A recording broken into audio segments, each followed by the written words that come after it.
Okay, so I have a Rheem Performance 18 kilowatt hot water heater.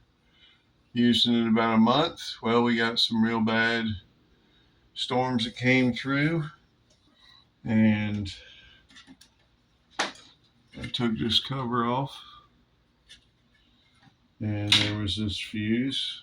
It is a 200 milliamp fuse, and it goes right here. And the water heater was not working.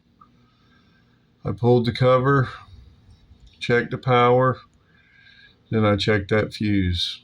I checked all the other electronics and everything looks good. No puffy capacitors or anything like that. So I went and found the fuse in my drawer that I probably had for 10 years in the back of a drawer with a bunch of junk in it.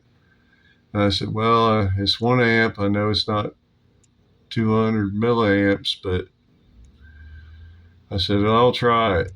So I put it in there, and praise the Lord, I have hot water, and I don't have to spend $450 for a new water heater, because I can tell you they don't cover,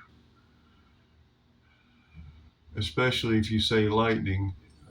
It was a power surge, and also I'm going to have to replace the variable speed fan motor in my air handler in the attic. So that one, I don't have a fix for except for replacing it. But maybe this will help somebody.